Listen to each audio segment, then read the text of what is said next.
अस्सलाम वालेकुम dear students. आज हम नया चैप्टर स्टार्ट कर रहे हैं, दैट इज़ केमिकल काइनेटिक्स। ठीक है, तो काइनेटिक्स बेसिकली काइनेटिक्स जो है समथिंग रिलेटेड टू मोशंस होता है। ठीक है, तो this is the branch of physical chemistry which deal with the rate of reaction. ठीक है ना, factors affecting rate of reaction and reaction mechanisms, इसमें जो है हम स्टडी करते हैं।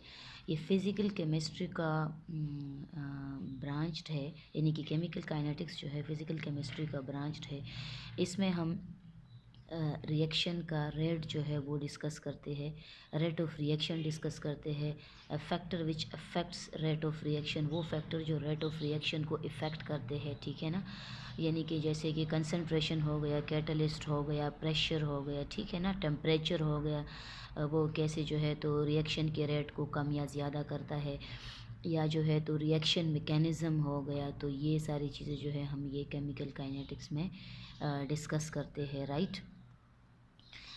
इसके बाद जो है हम रेट ऑफ रिएक्शन जो है यहाँ पर डिस्कस करने जा रहे हैं कि what is rate of reaction. तो the decrease in concentration of reactant per unit time is known as rate of reaction. ठीक है ना, यानी कि जो रिएक्टेंट का कंसंट्रेशन है उसमें जैसे जैसे with the passage of time decrease आता है, ठीक है, तो इसको हम इसका रिएक्शन रेट कहते हैं। मतलब कि जैसे हमने पहले भी डिस्कस किया था कि जो रेट ऑफ रिएक्शन होता है वो यानी कि फॉरवर्ड डायरेक्शन में जो है, यानी कि प्रोडक्ट ज़्यादा बनता है और जो कंसंट्रेशन ऑफ रिएक्टेंट होता है वो डिक्रीज़ होता है। ठीक है ना, तो with the passage of time forward direction में जो रिएक्शन होता है उसका जो रेट होता है वो कम होने लगता है। ठीक है ना, तो the decrease in concentration of reactant per unit time is known as rate of reaction, या हम ये भी कह सकते हैं कि the increase in concentration of product per unit time is known as rate of reaction.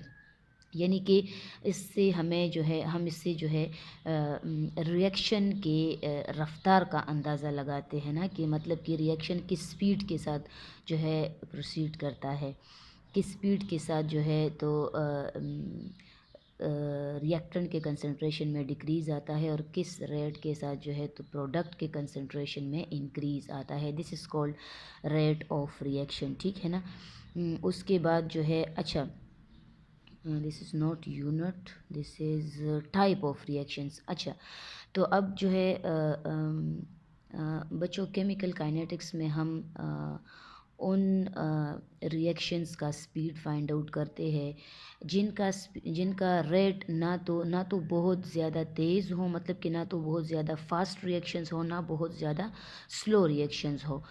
ठीक है ना, अब जैसे हमारे पास इससे पहले जो है हम ज़रा सा टाइप्स ऑफ रिएक्शंस को डिस्कस कर लेते हैं। यानी कि जो हमारे पास रिएक्शंस के टाइप्स होते हैं, मुख्तलिफ़ किस्म के हमारे पास रिएक्शंस होते हैं। कुछ फ़ास्ट रिएक्शंस होते हैं, लाइक जैसे कि हमारे पास जितने भी आयोनिक रिएक्शंस होते हैं तो वो फ़ास्ट होते हैं। ठीक है, अब जैसे न्यूट्रलाइजेशन रिएक्शन हो गया, ठीक है, यहाँ पे ये जो है आपके पास जो पीपीटी बनता है सिल्वर क्लोराइड का, तो ये दोनों जो है तो क्या है, आयोनिक रिएक्शंस है। ठीक है, तो आयोनिक रिएक्शन जो है फ़ास्ट होते हैं, तो फास्ट रिएक्शंस होंगे तो उसका हम फिर रेट डिटरमिन नहीं कर पाएंगे।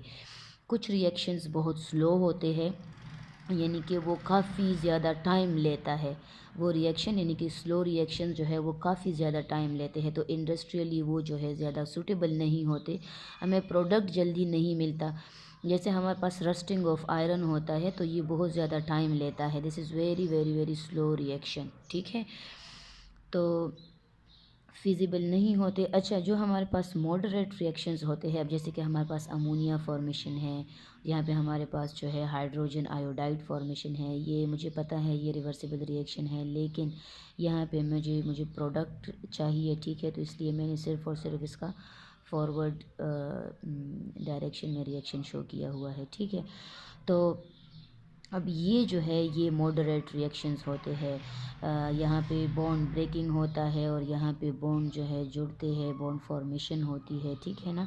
तो ये मॉडरेट रिएक्शन होता है, इसका रेट जो है वो मॉडरेट होता है, ठीक है। अब इस ऐसी रिएक्शंस का जो है तो हम रेट जो है वो डिटरमिन कर सकते हैं, ठीक है ना। मॉडरेट रिएक्शंस का हम जो है रेट डिटरमिन कर सकते हैं।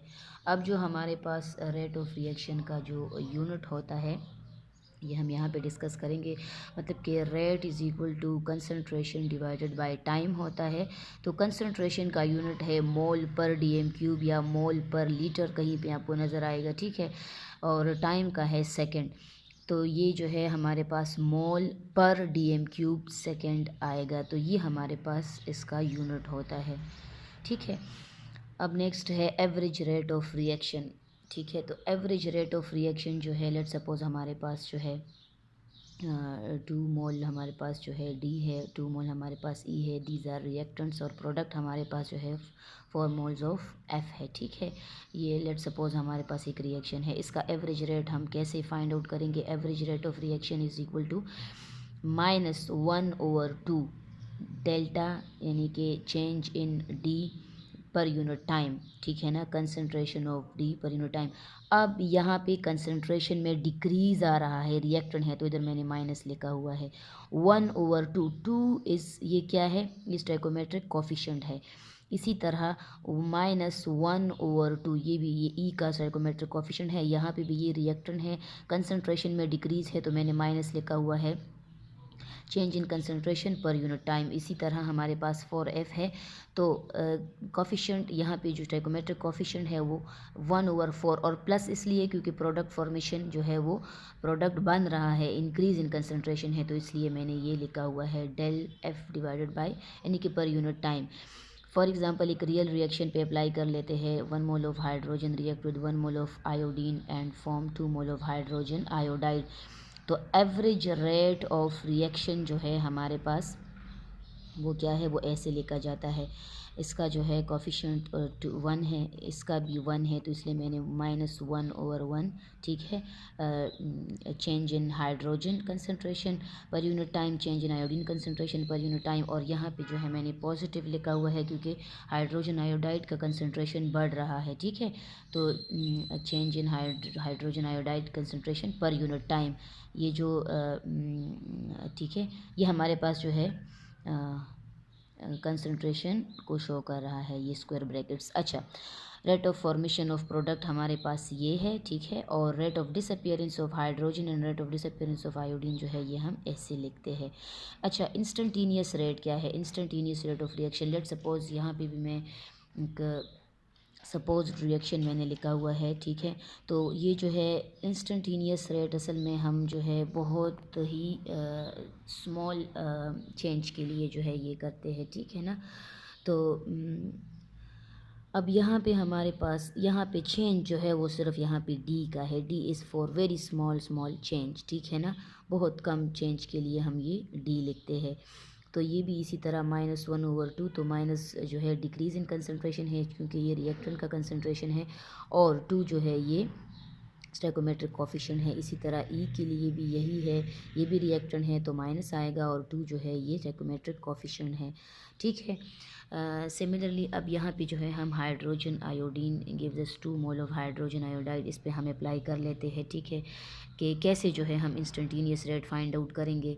तो लेट सपोज यहाँ पे ये हमारे पास एक ग्राफ है जिसमें एक्स एक्सिस पे टाइम है और वाई एक्सिस पे हमारे पास कंसंट्रेशन है हाइड्रोजन या आयोडीन का। यहाँ पे हम स्पेसिफिकली हाइड्रोजन के लिए मैंने फाइंड आउट किया हुआ है, आप आयोडीन के लिए भी कर सकते हो, ठीक है।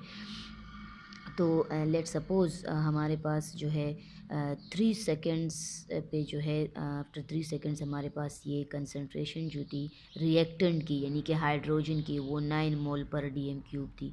जब हमने 6 सेकेंड्स के बाद चेक किया तो हमारे पास ये कंसंट्रेशन कम हो गई थी, ठीक है ना, क्योंकि रिएक्टेंट की कंसंट्रेशन जो है वो डिक्रीज़ होती है, तो ये 6 हो गई।